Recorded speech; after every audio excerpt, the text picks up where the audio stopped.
We stand on the precipice, and we're not even on the precipice anymore. Like, we're in that son of a bitch. I think this has the potential to be the single greatest college basketball season of our lifetimes. And the thing about college basketball, it's like sex, a college basketball season. Even when it's bad, it's still good. You still enjoy it.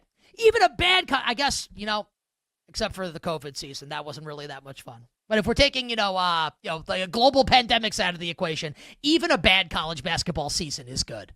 And I think this one is going to be absolutely awesome. And we keep talking about on the show, and we should, because it's electric. Boogie, boogie, boogie. And the top of next year's NBA draft is going to be amazing with all these freshmen, all these incredible freshmen. And you saw DeBonsa last night for BYU look really awesome. We didn't get to see Darren Peterson, unfortunately, for Kansas, but he's going to be great. How about Mikel Brown from Louisville? As Louisville, in the Battle of the Bluegrass State, beats Kentucky 96-88. Now, before we talk about Mikel Brown and what this means moving forward for both of these schools, just this end game was, we were texting about it. And, we do this, it's not a bit, but we bet on sports, and now college basketball's back. And when you have that first college basketball game where the end game is just insane, and you have that moment where, I love it when we're in Vegas for the NCAA tournament, and some 18-year-old will dribble the ball off his foot, and he's not shaving points. He's just bad. And someone will yell out, "They're just kids." Gets a good laugh. You realize that when you bet on these games, your money is in the hands of, they're really rich thanks to NIL, but is in the hands of 18, 19, 20-year-olds. Doesn't feel great. So when we're at the end of this game and Louisville's up by 7 or up by 6 or up by 8 and we bet Kentucky plus 6.5, and there's multiple possessions where Louisville misses 86 consecutive free throws with chances to bury the game. And then Kentucky, on the other hand, can't get a basket. And I'm texting our group neither team wants to cover. Neither team wants to cover. Louisville does end up covering, and if you watch this game, Louisville deserved to cover. They were up big. Kentucky had a couple big comebacks in each half. Louisville was the better team in last night's game. Louisville deserved to cover. That being said, hey, Kentucky, you couldn't get this one over the finish line, boys? And this was a great game. No defense to be found. Awesome offense. Just a televisual feast for the eyes.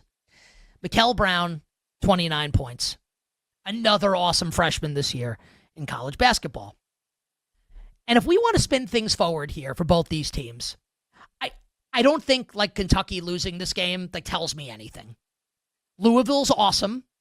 Louisville jumped all over them early in this game, and I thought Kentucky did a great job to keep its composure and not get blown out. And Otega Oweh didn't have his best game, and he's going to play way better as the season moves along, Kentucky's best player. So Kentucky, I think, is going to be fine. But Louisville, you bet on this Wednesday on the BetMGM network. Louisville, to me, is a team that looks like Final Four capable. And if you're paying attention to the sport, that they're thought of in those terms. But man, you really saw it on display last night. And taking a look at the ACC market, who's going to win this conference, Duke is the favorite, plus 130, followed by Louisville, and then North Carolina. And Duke and Louisville are not that far apart. Louisville about plus 160, plus 165. Carolina's plus 950. Now, Trimble just got hurt for Carolina, which hurts the Tar Heels. But, I think with Caleb Wilson being as good as he is, I haven't done anything with Carolina yet, but I may put Carolina in some parlays tonight with some games that I like tonight. I think that market's really interesting. And then you had Wake Forest almost beating Michigan last night. The ACC's really good. That was one of my thoughts coming out of last night.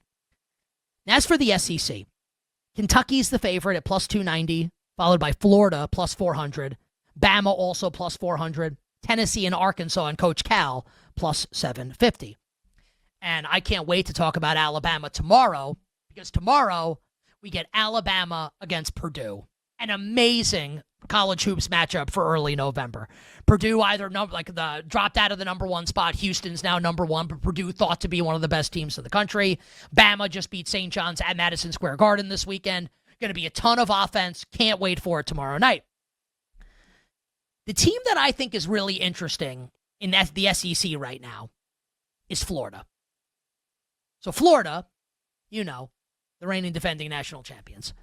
Loses to Arizona in the season opener, and Kona Pete drops 30-7, another one of these great freshmen. And then last night, Florida survives against a Florida State. Leonard Hamilton's not even there anymore. And maybe Florida State's pretty good too. Survives against Florida State. Only beats Florida State by 2. And I know we're a couple games into, and I'm trying not to be prisoner of the moment, and maybe I am. It doesn't feel to me like Florida is going to be able to reach that ceiling. And I'm not even talking go back-to-back and win national championships, right? Win another title. They lose all the guards to the NBA, most notably Walter Clayton, who did the Steph Curry impersonation in the NCAA tournament. The front court's all there. But you know how college basketball goes, right? With the guard play. I actually think Florida occupying that much probability, that much space in the SEC means that another one of these schools has to be valuable. I'm not sure who it is yet. Bama would be my choice, but let's see how the game goes coming up tomorrow against Purdue. 2 other games to touch on. I know our friend Jake Hassan was tickled pink last night, and Brad Evans was tickled pink as well. 2 Illini alumni here on the show and on the network as Illinois beats Texas Tech 81-77. And if you watch this game, this felt like an NCAA tournament game. The fact that we're getting games like this in early November is outstanding. Texas Tech, JT Toppin. Ain't no stopping JT Toppin. He's a junior, and it's he's saying, all the freshmen, all you great freshmen that are getting all this pub, what about me? What about Raven? What about Toppin? 35 last night. He's one of the best players in the country. That Texas Tech is going to be a problem again this year in the Big 12 and in college basketball. And man, Illinois is scraping the surface of what it could be. And I remember in the ACC tournament, it's I have to re-trigger my brain, rewire my brain to think about things in these terms. Yeah, and Jake's right. They're missing their center. Illinois scraping the surface right now. And I remember in the ACC tournament when we kept betting Cal because of Peja's son, literally, he is Peja's son, Andrei Stojakovic. He goes to Illinois, and we were all excited when that happened.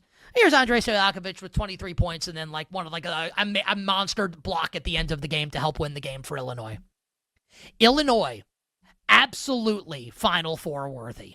What a game that was. I think Texas Tech is Final Four worthy as well at this point in the season. I loved that game. And last note.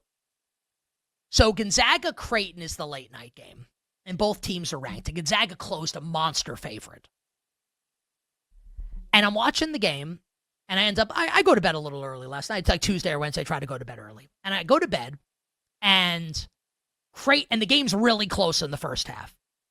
I wake up this morning and get myself a gun. That's not true. I'm a wuss.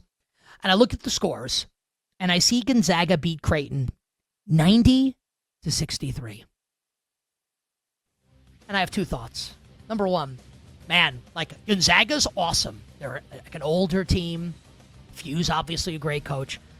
Also, I know Creighton lost some guys last year. Kalkbrenner. Creighton's offense is always good. They scored 63 points. Gonzaga, everybody, going to be awesome yet again in college basketball.